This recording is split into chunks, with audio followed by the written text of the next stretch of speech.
हे मानव शरीर प्राप्त प्राणियों, आपको अनमोल अवसर मिला है अपना कल्याण करवाने का।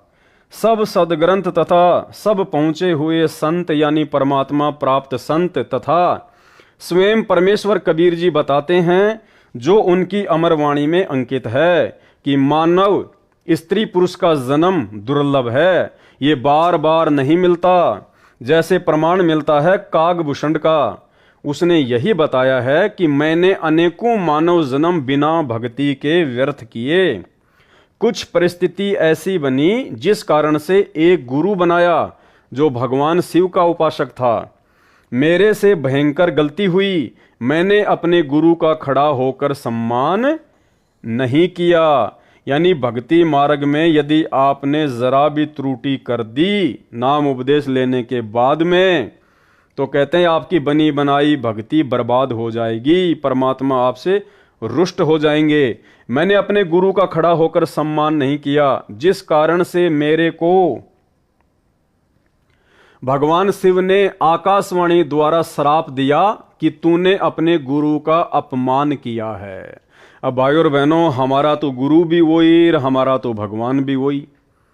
हमारे गुरु जी स्वयं ही परमात्मा हैं और स्वयं ही एक संत रूप धारण करके आज हमारे सतगुरुदेव की भूमिका कर रहे हैं। तो देखो कितना बड़ा सौभाग्य आप और हमारा, आप और हमसे बड़ा खुश नसीब सौभाग्यशाली इंसान इस सृष्टि में नहीं है कोई। सृष्टि में हमारा गुरु भी वही और हमारा भगवान भी वही। भगवान शिव ने आकाशवाणी द्वारा श्राप दिया कि तूने अपने गुरु का अपमान किया है, मेरे लोक में आने योग्य तू नहीं है, तेरे को 1,00,000 वर्ष तक नरक में डाला जाएगा। क्या कहा भगवान शिव ने कि तूने अपने गुरु का अपमान किया है, अपमान। और जो दुष्ट आत्मा अपने गुरु का अपमान करता है वो मेरे लोक में नहीं आ सकता, 1,00,000 वर्ष के लिए तुझे नरक में डाला जाएगा।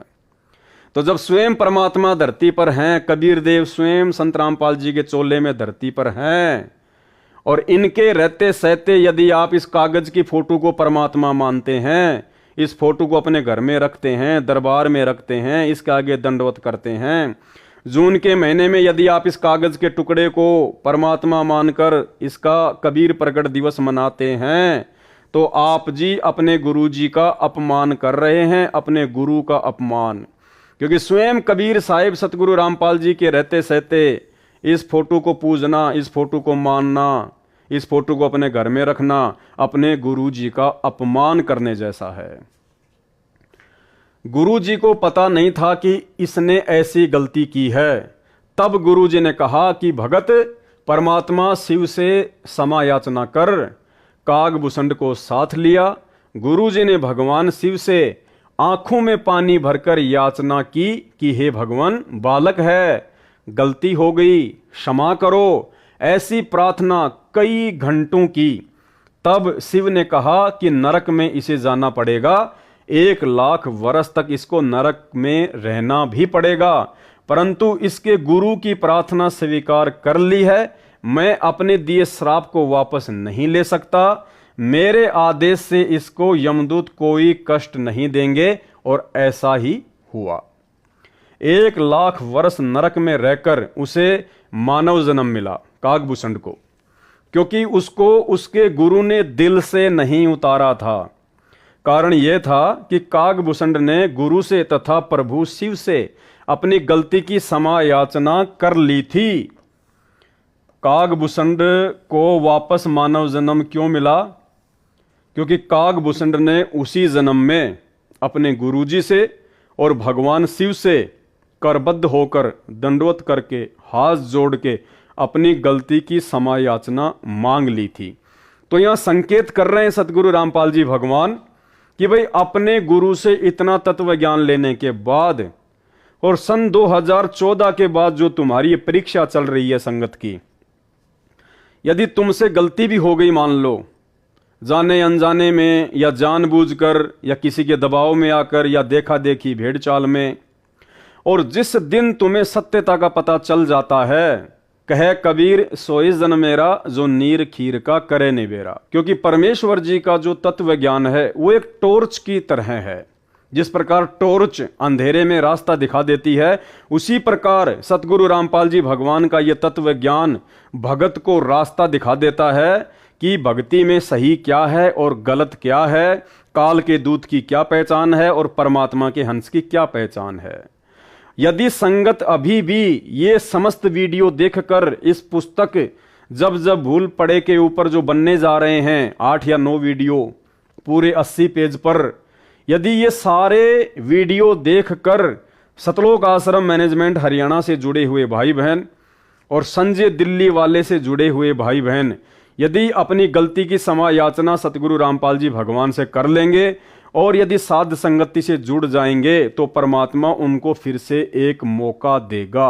ये लास्ट चांस है, क्योंकि भाई और बहनों ये पुस्तक लिखने वाला कोई आम व्यक्ति नहीं है, कोई आम संत नहीं है। सारी सृष्टि का रचनहार सतगुरु रामपाल जी भगवान है और भगवान के मुख से निकले प्रत्येक शब्द का एक गहरा रहस्य होता है। ये इतनी बड़ी लाइन कोई परमात्मा ने वैसे थोड़ी लिख दी, कोई हमारे टाइम पास के लिए थोड़ी लिखी है, मनोरंजन के लिए थोड़ी लिखी है। परमात्मा सत्संग में कहते हैं कि बच्चों मेरा मकसद तुम्हारे को एक कहानियां सुनाना नहीं है, इन कहानियों के माध्यम से तुम्हारे को यह समझाना है कि कौन सी वो गलतियां हैं जिनको ना दोहरा कर तुम इसी जन्म में सतलोक जा सकते हो। यह मकसद है परमात्मा का। तो क्या समझा रहे हैं इसमें परमात्मा? कागभूषण का उदाहरण देकर कि कागभूषण को फिर से मानव जन्म मिला। क्यों? क्योंकि उसके गुरु ने उसको दिल से नहीं उतारा था, क्योंकि कागभूषण ने उसी जन्म में अपनी गलती की अपने गुरु से क्षमा याचना मांग ली थी और सही प्रकार से भक्ति करने लग गया था। 1 लाख वर्ष नरक में रहकर उसे मानव जन्म मिला, क्योंकि उसको उसके गुरु ने दिल से नहीं उतारा था। कारण यह था कि कागभूषण ने गुरु से तथा प्रभु शिव से अपनी गलती की क्षमा याचना कर ली थी। कबीर जी ने कहा है, कबीर हरि के रूठते गुरु की शरण जाए, कहे कबीर गुरु रूठते हरि नहीं होत सहाय। यानी यदि राम रुष्ट हो जाए तो पूर्ण गुरु के पास जाए, वह सत्य साधना करवाकर कष्ट दूर कर देता है। यदि गुरु ही रुष्ट हो गया तो परमात्मा सहायता नहीं करेगा। यानी गुरु बड़ा या फिर गोविंद बड़ा हुआ। यदि गुरु रुष्ट हो गया तो परमात्मा सहायक नहीं होगा। क्यों भाई? अगर गुरु छोटा है और परमात्मा यदि बड़ा है तो गुरु अगर रूठ भी जाए तो परमात्मा को मना लेंगे, क्या दिक्कत है? क्योंकि परमात्मा तो पावरफुल है ना। यदि मुख्यमंत्री से आपकी बात बिगड़ जाए और प्रधानमंत्री के साथ आपकी अच्छी दोस्ती है तो लाख बिगड़े मुख्यमंत्री के साथ में क्या फर्क पड़ता है। लेकिन यह केवल उदाहरण है और भक्ति मार्ग में यथार्थता यह है कि परमात्मा स्वयं ही मुख्यमंत्री होता है, स्वयं ही प्रधानमंत्री होता है। गुरु स्वयं ही गुरु है और स्वयं ही परमात्मा होता है। इसलिए यहां पर यह बात गुरुदेव ने लिखी है, यदि गुरु रुष्ट हो जाए तो परमात्मा सहायक नहीं होगा। क्यों नहीं होगा? क्योंकि जिसको हम परमात्मा समझ रहे हैं ये सारे गुण सतगुरु रामपाल जी भगवान में हैं, क्योंकि ये स्वयं ही कबीर है, स्वयं ही ये परमात्मा है। हमने हर हाल में इनको खुश